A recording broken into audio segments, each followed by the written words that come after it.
আসসালামু আলাইকুম ওয়া রাহমাতুল্লাহি ওয়া বারাকাতুহু।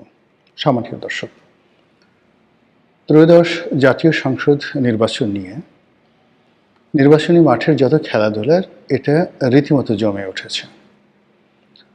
নির্বাচনের সময় যত ঘনিয়ে আসছে ততই নির্বাচনে যারা স্টেক হোল্ডার তাদের মধ্যে যে পারস্পরিক দ্বন্দ্ব, সংঘাত, অবিশ্বাস এবং নির্বাচনকালীন সময় যা হয় একে অপরের প্রতি যে বিষোদ্গার এটি এখন তুঙ্গে। আপনারা জানেন যে গত ১৭ মাসে আমাদের বাংলাদেশে যা কিছু ঘটেছে পুরো সময়টি রাজনীতির মেরুকরণে অন্তত ৬ থেকে ৭টি বাঁক নিয়েছে এবং এই ৬ থেকে ৭টি বাঁকের যে পরিবেশ, পরিস্থিতি এবং প্রেক্ষাপট তার সঙ্গে সামঞ্জস্য রেখে রাষ্ট্রীয় বাহিনীগুলো যখন যেরকম তখন সেই পরিবেশের সঙ্গে খাপ খাইয়েছে। যখন তারা ঠিক জুলাই আগস্ট বিপ্লবের পর দেখল যে এখানে ছাত্ররা, সমন্বয়করা ক্ষমতার কেন্দ্রে আছে, তখন তারা এই ছাত্রদের তোষণ শুরু করলো। ছোট ছোট নিজেদের সন্তানের বয়সী, অনেকের নাতির বয়সী ছেলেদের, মেয়েদের তোয়াজ তদবির করতে আমাদের আমলাতন্ত্রের কোনো লজ্জা হলো না। নিজেদের নিয়োগ, বদলি, পদোন্নতি ইত্যাদির জন্য তারা ছাত্রদের পেছনে ঘুরল এবং বিভিন্ন ছাত্র সমন্বয়কদেরকে তারা নানা রকম লোভ লালসার ফাঁদে এভাবে ফেলল যে ডিসি নিয়োগ থেকে শুরু করে সচিব নিয়োগের ক্ষেত্রে অনেক ছাত্রনেতাদের নাম আসলো এবং যে বিপুল অঙ্কের ঘুষ লেনদেনের কাহিনী আমরা জানলাম। এটি বাংলাদেশে কখনো হয়নি। চেক দিয়ে বদলি, ঘুষের টাকা অ্যাডভান্স দেওয়া ইত্যাদি নানা রকম, আবার দলিল সম্পাদন করা, মানে একটা বিশ্রী যাচ্ছে তাই একটা অবস্থা আমাদের প্রশাসন যন্ত্রের লোকজন করল। তারপর তারা জামাতের দিকে ঝুঁকে গেল। এরপরে আবার সেনাবাহিনীর যারা এই মুহূর্তে পাওয়ারে আছেন, জেনারেল ওয়াকারুজ্জামান এবং তার যারা সঙ্গী সাথী, তাদেরকেও তোয়াজ তদবির শুরু করলো। এরপর ডক্টর মোহাম্মদ ইউনূস এবং তার যারা সঙ্গী সাথী, চট্টগ্রামে যাদের বাড়ি, ডক্টর মোহাম্মদ ইউনূসের গ্রামীণ ব্যাংকে যারা চাকরি করেন, তাদেরকে তারা মাথায় করে নাচা শুরু করলো এবং সর্বশেষ এখন তারা বিএনপি নিয়ে মাতামাতি করছে। আমাদের দেশে এই যে বছরে ৬টা ঋতু, ২ মাস ২ মাস করে ১২টি মাস, এবং প্রতি ২ মাস অন্তর অন্তরই প্রকৃতিতে ব্যাপক পরিবর্তন হয় আর প্রতিদিনই প্রকৃতি এলোমেলো অবস্থায় থাকে। এজন্য আমাদের যে ক্যারেক্টারিস্টিক্স বা চরিত্র, এটি নিয়ে পৃথিবীর সব মানুষ নানা সময় ব্যঙ্গ করেছে, বিদ্রূপ করেছে। দিল্লি থেকে লোক এসেছে, আফগানিস্তান থেকে লোক এসেছে, মানে রাজা বাদশার সেনাপতিরা, তারা লুণ্ঠন করে চলে গেছে। কিছুদিন থাকার পরে দেখলো যে এরা বড়াই করে বেশি, হাম্বিতম্বি করে বসি, কাজ করে কম, আর মুহূর্তের মধ্যে তারা তাদের সিদ্ধান্ত পরিবর্তন করে এক দল থেকে অন্য দলে চলে যায়। এই জন্য কি হলো, আমাদের এই দেশে রাজনীতির যে প্রতিষ্ঠান এটি 1000 বছরে গড়ে ওঠেনি এবং বিদেশ থেকে যারা এসেছে তারা দীর্ঘমেয়াদে আমাদের এই দেশে কখনোই থাকেনি। অনেকে চলে গেছেন, অনেকের অস্তিত্ব বিলীন হয়েছে। বিভিন্ন সময়টাতে আমাদের দেশে মুঘলরা, তুগলকরা, তারপরে পার্সিয়ান যারা রয়েছেন তারা, আর্মেনিস্তানের যারা লোক রয়েছেন তারা, ইংরেজরা, জাতিগোষ্ঠী আমাদের শাসন করেছে 200 বছর, 300 বছর, 500 বছর, কখনো কখনো 800 বছর। তো এখন এই বাংলাতে একটু খুঁজে বের করেন তো পাল বংশের কোনো লোক আছে নাকি, বা সেন বংশ যারা 150 বছর শাসন করেছে তাদের কোনো লোক আছে নাকি, রাজা শশাঙ্কর কোনো লোক পাওয়া যায় কিনা। মুঘল সাম্রাজ্যের যে স্বর্ণের সময় এই বাংলাদেশে ছিল, 350 বছর যারা ভারতবর্ষে শাসন করেছে, বাংলায় কোনো মুঘলদের বংশধর পাওয়া যায় কিনা, দেখবেন যে নেই। তো এই হলো প্রকৃতি এবং পরিবেশ। এই প্রকৃতি এবং পরিবেশে ভালো কোনো কিছু ধারণ করার কোনো যোগ্যতা আমাদের নেই, বরং মন্দ যা কিছু আছে তা মাথায় করে নাচার যে আমাদের চিরাচরিত অভ্যাস, সেই অভ্যাসটা আমাদের রাষ্ট্রের আমলাতন্ত্র এই মুহূর্তে তারা করে বেড়াচ্ছে। এই আমলাতন্ত্র এরশাদকে ডুবিয়েছে, এই আমলাতন্ত্র শেখ হাসিনাকে ডুবিয়েছে, এই আমলাতন্ত্রে হাওয়া ভবন তৈরি করেছে। এই আমলাতন্ত্রের কারণে ১/১১ এসেছে এবং এই আমলাতন্ত্রের কারণে ডক্টর মোহাম্মদ ইউনূসের মধ্যে যে অন্তর্নিহিত ভালো গুণাবলীগুলো ছিল সেগুলো আমরা কাজে লাগাতে পারিনি।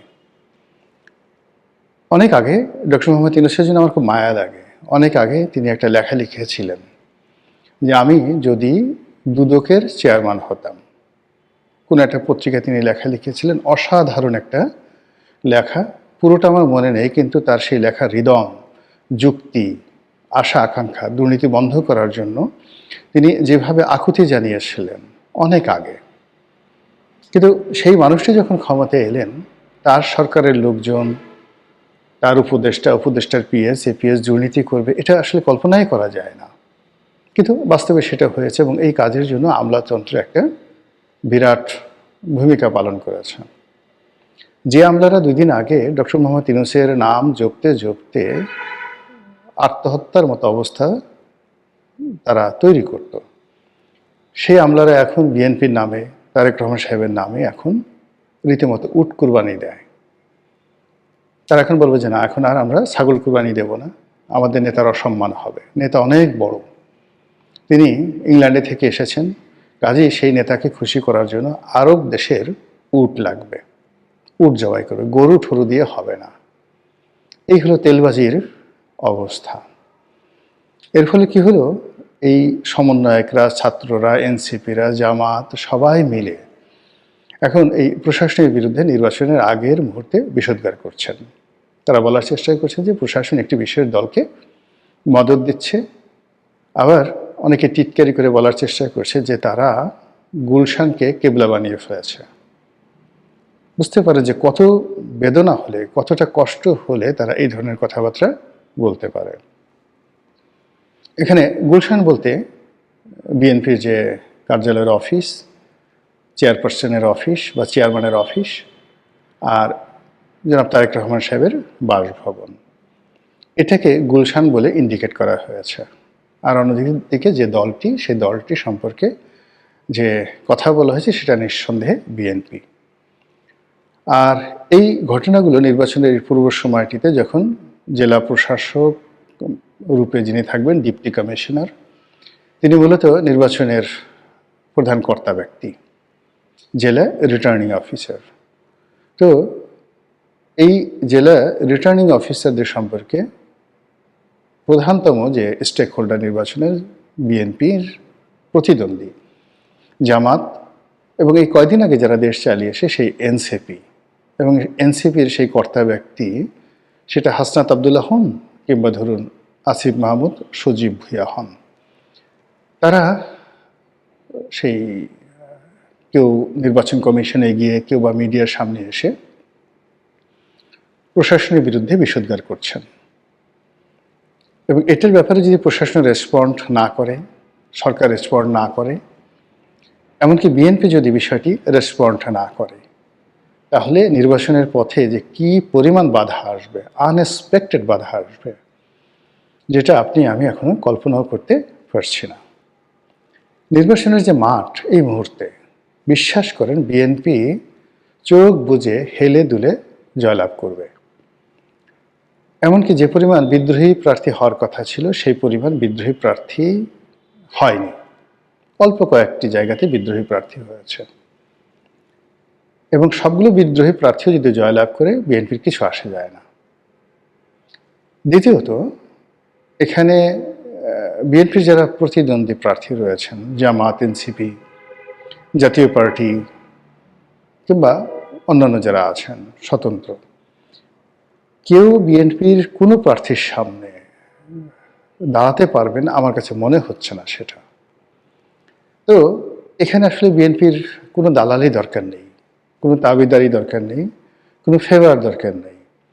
বরং বিএনপির উচিত আমলাতন্ত্রকে চ্যালেঞ্জ জানানো যে তোমাদেরকে আমরা ভালো করে চিনি, আমরা যদি ক্ষমতায় আসি তাহলে আওয়ামী লীগ জমানাতে যারা দলবাজি করেছে এবং গত 17 মাসে যারা দলবাজি করেছে তাদের সকলের বিরুদ্ধে ব্যবস্থা নিয়ে সত্যিকার অর্থে যারা দলবাজি করেনি এবং আগামীতে বিএনপির দলবাজি করবে না এবং বিএনপির সঙ্গে যাদের কোনো সম্পর্ক নেই, কেবলমাত্র সৎ কর্মকর্তা, তারা আওয়ামী লীগ হোক জামাতের হোক, তাদেরকে আমরা নিয়োগ দেব। এরকম একটি ঘোষণা যদি দেয়, ভোটারদের মধ্যে এটা দারুণ উদ্দীপনা তৈরি করবে, প্রতিপক্ষের মুখ বন্ধ হবে। কিন্তু এখন ধড়িবাজ পুলিশ, ধড়িবাজ সিভিল সার্ভেন্ট, এমনকি ধড়িবাজ আইনশৃঙ্খলা রক্ষাকারী বাহিনীর যারা কর্মকর্তা, যারা রাতারাতি বিএনপি হওয়ার চেষ্টা করছেন, বিএনপির নেতা জনাব তারেক রহমান সাহেবের মনোরঞ্জনের চেষ্টা করছেন, এটা বিএনপিকে রীতিমতো আত্মহত্যার দিকে নিয়ে যাবে। অথবা সেই যে বিখ্যাত একটা কথা আছে না, যা কিছু অপ্রয়োজন, মানে আপনার জন্য যা কিছু প্রয়োজন নয়, এ সব কিছুই আপনার কাছে বিষ। এখন যেই বিএনপির দালালি দরকার নেই, কোনো আমলাতন্ত্রের সহযোগিতা দরকার নেই, কোনো ব্যবসায়ী সম্প্রদায়ের সাপোর্ট দরকার নেই, রাজনৈতিক যারা লোক রয়েছে তাদের সঙ্গে কোনো রকম দহরম মহরম সম্পর্ক দরকার নেই। এখন বিএনপি ধরুন একেবারে নরম সরম খরগোশ, আর আশেপাশে তাদের কাছে যারা ভিড়ছে তারা বলতে গেলে সবাই বাঘের জিহ্বা। আপনারা জানেন যে বাঘের জিহ্বা ভয়ানক, ধারালো, এতটা ধারালো যে মানুষের শরীরে যদি বাঘ চাটা দেয় তাহলে তার মাংসগুলো একেবারে সঙ্গে সঙ্গে দাঁতের মানে জিহ্বার সঙ্গে চলে আসবে। তো বিএনপির যে এই মুহূর্তে তার যে তুলতুলে একটা অবস্থা, ক্ষমতার একেবারে কাছাকাছি, অনেকটা খরগোশের মতো, আর প্রতিপক্ষ যারা আছে তাদের সব কিছু হলো বাঘের ধারালো নখ, ধারালো দাঁত এবং জিহ্বার মতো ভয়ঙ্কর। কাজে বিএনপি যতটা নিজেকে দূরে রাখবে তত বেশি তার উপকার হবে, আর যত বেশি সে মাখামাখি করবে তত সেই বাঘের থাবা, বাঘের নখ, বাঘের আঁচল, বাঘের লেহন, এই ঝুঁকির মধ্যে তারা পড়ে যাবে। বিএনপি অনেক বড় দল, এই দলে যারা কর্তা ব্যক্তি রয়েছেন নানা রকম ঘাত প্রতিঘাতে তারা অভিজ্ঞ। আশা করি বিষয়টি তারা সিরিয়াসলি দেখবেন, যাতে আমরা খুব সুন্দরভাবে দ্রুত গণতন্ত্রের পথে যেতে পারি, একটি নির্বাচনের মাধ্যমে আমাদের পছন্দের সরকার পেতে পারি। মহান আল্লাহ রাব্বুল আলামিন যেন আমাদেরকে সেই তৌফিক এনায়েত করেন। আসসালামু আলাইকুম ওয়া রাহমাতুল্লাহি ওয়া বারাকাতুহু।